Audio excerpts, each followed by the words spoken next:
As far as I can fathom, the difficulty which is found in the living temple, the whole thing may be Ellen White simmered down to this question: is the Holy Ghost a person? You say no. I had supposed the Bible said this for the reason that the personal pronoun he is used in speaking of the Holy Ghost.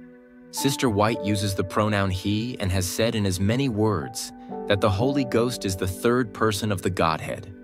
How the Holy Ghost can be the third person and not be a person at all is difficult for me to see. Tulisan Miss White yang sering disalahartikan adalah the third person of the Godhead. The third person ini mereka artikan sebagai makhluk ilahi ketiga di surga, yang adalah Roh Kudus. Mereka membuat kesimpulan ini berdasarkan definisi kata person, yaitu individual being. Sebagaimana Esau adalah an individual human being, mereka simpulkan bahwa Roh Kudus juga adalah an individual divine being. Rasul Paulus menulis di buku Ibrani bahwa Kristus adalah the express image dari person Bapanya. Arti kata image adalah exact copy. Artinya Kristus adalah makhluk ilahi yang adalah exact copy daripada Bapanya yang juga adalah makhluk ilahi. Kristus datang ke bumi ini di dalam person-nya untuk mengungkapkan Bapanya, yang mana Bapanya adalah a person, sebagaimana Kristus juga adalah a person.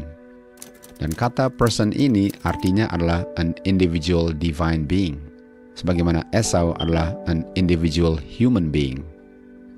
Dan karena Kristus adalah an individual divine being, sebagaimana Bapanya juga adalah an individual divine being, sehingga kesimpulan mereka bahwa Roh Kudus adalah the third individual divine being di surga. Menurut mereka, Miss White mengkonfirmasi kebenaran ini dalam tulisannya yang mengatakan bahwa Roh Kudus adalah the third person of the Godhead. Sesuai dengan definisi kata person, Bapa adalah an individual divine being, Kristus adalah an individual divine being, dan Roh Kudus adalah an individual divine being. Pengertian inilah yang diungkapkan oleh John Harvey Kellogg dalam suratnya kepada J.I. Butler, Oktober 28, tahun 1903. Isi dari surat yang ditulis Kellogg adalah, apakah Roh Kudus a person? Butler katakan kepada Kellogg bahwa Roh Kudus bukan a person sebagaimana Bapa dan Anak adalah person. Yang Kellogg tidak bisa mengerti, mengapa Miss White menggunakan kata he atau dia, yang adalah kata ganti person ketiga, dan menggunakan kata person ketiga atau the third person, namun artinya bukan a person. Sebagaimana Kellogg mengartikan the third person adalah pribadi ketiga, demikian juga banyak orang sekarang mengartikan arti yang sama dari tulisan Miss White. Walaupun Miss White menggunakan kata person waktu dia refer kepada Roh Kudus, namun arti kata person itu berbeda dengan kata person yang dia artikan kepada Bapa dan Anak. Dengan kata lain, waktu Miss White menulis mengenai Roh Kudus, the third person artinya bukan person ketiga, sebagaimana yang dimengerti oleh J.I. Butler. Di Yohanes 14 ayat 6, Kristus menggunakan kata he, yaitu dia, sebagai kata ganti pribadi ketiga. Namun, kata ganti pribadi ketiga itu adalah dirinya sendiri di ayat 18. Di buku Kerinduan Segala Zaman, Mrs. White menulis, dosa hanya dapat ditolak dan ditaklukkan melalui the third person. Dan the third person ini adalah rohnya Kristus, bukan pribadi ilahi ketiga. Roh Kudus adalah rohnya Kristus, bukan pribadi ilahi ketiga. Kata person di sini bukan artinya pribadi sebagaimana Bapa dan Anak adalah masing-masing pribadi atau a person. Kata person di sini tidak bisa diartikan sesuai dengan definisi pertama kata person. Kata person bukan hanya ada satu definisi. Definisi keenam dari kata person adalah character of office. Contoh yang diberikan, betapa berbedanya orang yang sama dengan dirinya sendiri. Saat dia menopang pribadi seorang hakim dan pribadi seorang teman. Seorang hakim berbeda peranannya dengan seorang teman, walaupun orangnya sama. Person definisi nomor satunya sama. sementara person definisi nomor 6-nya berbeda. Satu person yang adalah seorang teman, dan person karakter office-nya adalah person hakim. Pengertian ini cocok dengan Yohanes 14, di mana Kristus adalah satu person itu berdasarkan definisi person nomor 1. Sementara Kristus juga adalah person Roh Kudus sesuai dengan definisi nomor 6. Di Review and Herald, Miss White menulis mengenai the office dari Roh Kudus. Yang dia tulis adalah the character of office-nya Kristus, yaitu Roh Kudusnya tanpa tubuh nature kemanusiaannya. Definisi nomor 6 dari kata person bukan definisi nomor 1. Roh Kudus ini adalah pengaruh ilahi yang selalu bersama murid-muridnya sampai akhir zaman. Sementara di Matius 8 ayat 20, yang selalu bersama murid-muridnya adalah Kristus. Di dalam buku Kerinduan Segala Zaman, Miss White menulis, sementara Kristus, the person, minister di sanctuary di surga, Kristus, yaitu karakter office-nya Kristus, melalui Roh Kudusnya, minister gerejanya di bumi.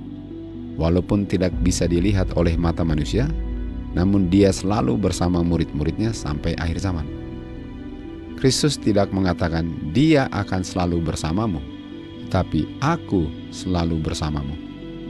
Walaupun Kristus katakan bahwa Roh Kudus adalah dia dengan menggunakan kata ganti orang ketiga, tapi dia adalah karakter office-nya Kristus atau person-nya Kristus tanpa tubuh nature kemanusiaannya. Satu person, yaitu Yesus Kristus sebagai imam besar di surga, dan person, yaitu karakter office-nya Kristus sebagai penghibur di bumi. Makhluknya satu, yaitu Kristus. Tetapi Roh Kudus bukan makhluk sebagaimana Kristus adalah makhluk, tetapi karakter office-nya Kristus, yang kata lainnya adalah person daripada Kristus, yang adalah penghibur di bumi. Sesuai dengan definisi nomor 6, kita baca betapa berbedanya pribadi yang sama dengan dirinya sendiri. Karena dia adalah pribadi seorang imam besar di surga dan pribadi seorang penghibur di bumi. Kata pribadi adalah person, tetapi artinya berbeda. Pribadi imam besar adalah makhluk personnya Kristus di surga. Sementara pribadi seorang penghibur adalah dalam bentuk Roh Kudus, bukan dalam bentuk makhluk pribadi. Miss White menulis bahwa ada orang-orang yang waktu menerima teori-teori palsu ini mengumpulkan dari tulisan-tulisannya pernyataan-pernyataan kebenaran yang mereka gunakan terpisah dari konteksnya dan memutarbalikan artinya dengan mengasosiasikannya dengan kesalahan. Kellogg mengartikan kata person sebagai makhluk pribadi, sementara Miss White mengartikan kata person sebagai karakter office-nya Kristus, bukan oknum pribadinya. Demikian juga di akhir zaman ini, mereka mengartikan arti yang berbeda dari apa yang diartikan Miss White dalam tulisan-tulisannya. Kita perlu untuk membandingkan tulisannya dengan tulisan-tulisannya, agar kita tidak mengartikannya sesuai dengan apa yang kita mau apa artinya. The third person adalah the character office-nya Kristus tanpa tubuh nature kemanusiaannya. Di Letter 124, 1897, Miss White menulis, waktu pencobaan membayangi jiwa, ingat perkataan-perkataannya Kristus. Ingat bahwa dia hadir walaupun tidak kelihatan di dalam person, yaitu the character office daripada Roh Kudus yang adalah Kristus. The person of the Holy Spirit bukan makhluk pribadi ilahi ketiga, tetapi adalah Kristus sendiri melalui the character of office dari Roh Kudusnya. Mari kita baca di Yohanes 14. Kristus katakan, aku akan memohon kepada Bapa, dan Bapa akan memberikan kepadamu penghibur yang lain yang adalah Roh Kudus, dan dia akan berdiam bersamamu selalu. Kata dia adalah kata ganti orang ketiga. Ayat berikutnya akan menunjukkan apakah dia adalah makhluk pribadi Roh Kudus atau Kristus dalam karakter office-nya sebagai Roh Kudus.